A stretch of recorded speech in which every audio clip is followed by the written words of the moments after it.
शिव कौन है, शिव क्या है, ये प्रश्न एक ना एक बार हर एक के दिमाग में जरूर आता होगा। शिव यानी महादेव वह सब कुछ है और सब कुछ को समझाना थोड़ा मुश्किल है, लेकिन चलिए मैं फिर भी कोशिश करता हूँ। शायद आज हम सब शिव को समझ सकें। देखिए, शिव को संपूर्ण या पूर्ण क्यों कहा गया, क्योंकि शिव में आपको हर एक व्यक्तित्व दिख जाएगा। यानी शिव एक महान योगी और तपस्वी भी है, और वह एक गृहस्थ भी है। वो एक महान नर्तक है तो वही पूरी तरह शांत और स्थिर है। शिव एक महान अघोरी जिन्होंने डरावनी और भयानक से भयानक साधना भी की, और वहीं दूसरी तरफ शिव ही सुंदरम है, वो अति सुंदर भी है। उनमें सब कुछ है और जो कुछ है वो पूरी तरह है, इसीलिए शिव संपूर्ण है। अरे भाई, अगर आपको शिव को समझना है तो आपको स्वयं को समझना होगा, बहते हुए इस जीवन को समझना होगा। शिव खुद ब खुद समझ में आ जाएंगे। असल में हम मनुष्य गलती तब करते हैं जब हम शिव यानी महादेव को एक आकार देते हैं, मनुष्य का ही रूप देते हैं, जबकि शिव तो एक शक्ति है, एक परम ऊर्जा। इसे 3 की शक्ति से समझते हैं। 3 ये नंबर बड़ा ही कमाल का नंबर है। इस 3 नंबर में पूरा ब्रह्मांड, पूरी सृष्टि समाई हुई है। सब कुछ इस 3 में ही है। 3 शक्तियाँ जो फैल रही है इस पूरे जीवन को संभाले हुए हैं। हमारा अस्तित्व इन 3 शक्तियों की वजह से ही है। चलो थोड़ा और गहरा उतरते हैं। विज्ञान इस यूनिवर्स के बारे में क्या कहता है। इस यूनिवर्स की शुरुआत एक छोटे से बिंदु से हुई, जिसे आज हम बिग बैंग थ्योरी की वजह से समझ पाए। एक छोटे से बिंदु में बहुत बड़ा धमाका हुआ और उसके बाद इस ब्रह्मांड का जन्म हुआ। ये सभी ग्रह, प्लैनेट्स, यूनिवर्स, गैलेक्सी ये सब बने। इससे पहले ये चांद, सूरज, सितारे, ये प्लैनेट्स, ये यूनिवर्स नहीं था। और उस धमाके के बाद ये सब कुछ उत्पन्न हुआ।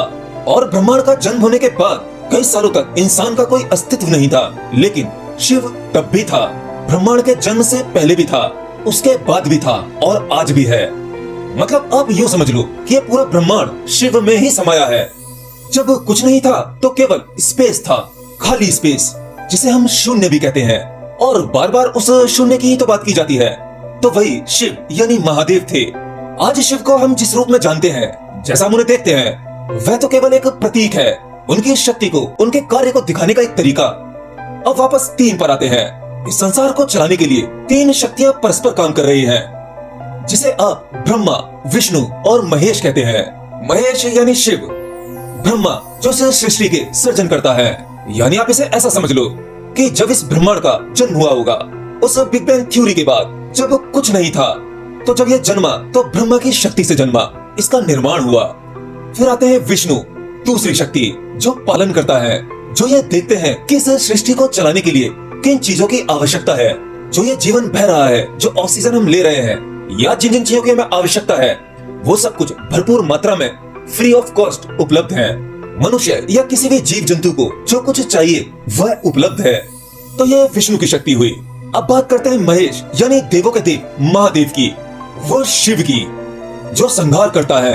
अब जो चीज बनी है वो मिटेगी भी। आप जन्मे हैं तो आप मरोगे भी।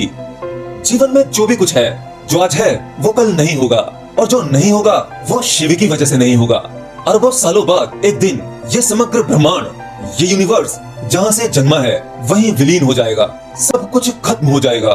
जो चीज जहाँ से आई है वहीं चली जाएगी। यानी इससे पहले जो शून्य था वह शून्य हो जाएगा, और जो नहीं था वही शिव है। आप इसे आसानी से ऐसे समझ सकते हैं। आपने एक छोटे से एटम, परमाणु में देखा होगा।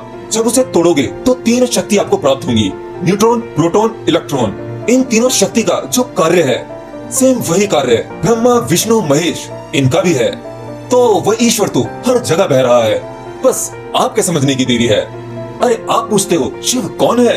अरे उसे जानना है तो अपने आप को देखो, अपने भीतर जाओ। और जब आप अपने भीतर जाओगे तो पाओगे कि यह तीनों शक्तियां आपके भीतर ही हैं। क्या आपको नहीं पता कि ये तीनों स्वभाव आपके अंदर भी है? और शायद इसीलिए कभी कभी आपको शिव की तरह क्रोध भी आ जाता है। कभी कभी आप योगी बनना चाहते हैं, कभी आपके अंदर विष्णु का स्वभाव आ जाता है, तो कभी ब्रह्मा का। जब आप किसी जीवन को जन्म देते हैं, आप भी तो वही तीनों काम करते हैं, क्यों? है ना? बस फर्क इतना है कि आप होश में नहीं हैं, आप जानते नहीं हैं, आप उस ब्रह्मा, विष्णु, शिव इन तत्व को नहीं समझते।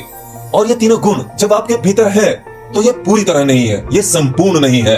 और जब ये संपूर्ण होते हैं, जब आपको इनका पूर्ण ज्ञान होता है, तब आप जान पाते हो कि आप ही शिव हो, आप ही विष्णु हो, आप ही ब्रह्मा हो। इसीलिए हर एक योगी, हर एक सिद्ध पुरुष, स्वयं ईश्वर भी किसी भी मनुष्य के अंदर प्रवेश करके एक ही बात कहता है कि मैं तो सब में हूँ, मैं तुझ में भी हूँ, मैं ही तू है, तू ही मैं हूँ, मैं तो कण कण में हूँ। और हम मनुष्य इतनी सी बात नहीं समझ पाते, और अगर समझ पाते हैं तब उस मनुष्य को ज्ञानी कहा जाता है। देखो, ये तो मेरे केवल शब्द हैं। जब आपको ज्ञान घटता है तो ये शिव यानी महादेव, ये ईश्वर, ये सृष्टि कैसे बनी, किसने बनाई, आखिर ईश्वर है कौन, ये क्या है, ये आपके भीतर सब कुछ अनुभव होता है, इसे आप जान पाते हो। तब ये कोई शाब्दिक ज्ञान नहीं रहता, ये तो परम आनंद की तरह घटता है। आप पूछते हो महादेव कौन है? अरे भाई, महादेव वो है जो नहीं है, और जो नहीं है वही महादेव है। आप पूछते हो महादेव की उत्पत्ति कैसे हुई? वो अजन्मे है, उनका न आदि है और न ही अंत। वह सभी विद्याओं के जन्मदाता है, अविनाशी है, कालातीत है, पंच महाभूतों के नाथ, भूतनाथ भी कहा गया है उन्हें। तुम उन्हें आकार में ढूंढते हो, वह तो निराकार है। शिव को जानना है तो आपको अपने भीतर उतरकर उस आत्म तत्व को जानना होगा, आत्म ज्ञान पाना होगा। परंतु ये मनुष्य तो शिव को आकार में ढूंढता है।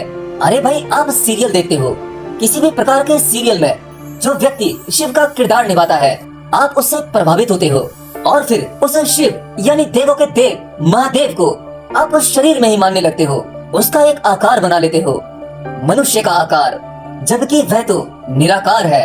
और उस निराकार की यात्रा आपको अपने भीतर से ही करनी होगी। शिव तो बह ही रहा है, अरे आपके पास बह रहा है। मेरे कंठ से जो आवाज निकल रही है वह शिव की ही आवाज है। मैं भला क्या, मैं तो कुछ भी नहीं, यह शिव ही बोल रहा है। आपने भगवत गीता में, महाभारत में पढ़ा होगा, जब अर्जुन ने श्री कृष्ण से उनके विराट दर्शन के लिए कहा था, और श्री कृष्ण ने अर्जुन को अपने विराट दर्शन दिए थे। ये वही शिव के दर्शन थे। शिव के दर्शन इतने सामान्य नहीं, उसको कोई सामान्य मनुष्य नहीं देख सकता और न ही झेल सकता। वो एक महान भयानक तांडव करते हुए, विनाश करते हुए वो शक्ति इतनी आसानी से नहीं झेल पाओगे। जबकि अर्जुन को तो दिव्य चक्षु यानी कि दिव्य आंखें दी गई थी, तब भी वह अर्जुन विराट रूप देखकर भयभीत हो गया था। वही शिव का रूप था। अच्छा, ब्रह्मा विष्णु महेश, ये तीनों शक्तियाँ अलग अलग नहीं है, यह एक ही शक्ति है, एक में ही समाई है। इसीलिए भगवान कृष्ण में भी तीनों व्यक्तित्व थे, तीनों स्वभाव थे। उनमें प्रेम का भी स्वभाव था, उनमें युद्ध करने का भी स्वभाव था, उनमें भक्ति का भी स्वभाव था। और इसीलिए कृष्ण भगवान को विष्णु का पूर्ण अवतार कहा गया।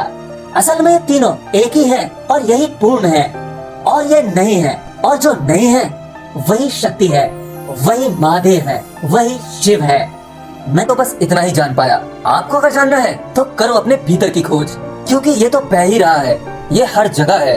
बस आपको एक होश की जरूरत है, एक झटका। जैसे ही आपकी आंखें खुलती है और आपको होश आता है, तब आपको साफ साफ सब कुछ प्रतीत होने लगता है, सब कुछ अनुभव होता है। एनीवे, आज के लिए इतना ही।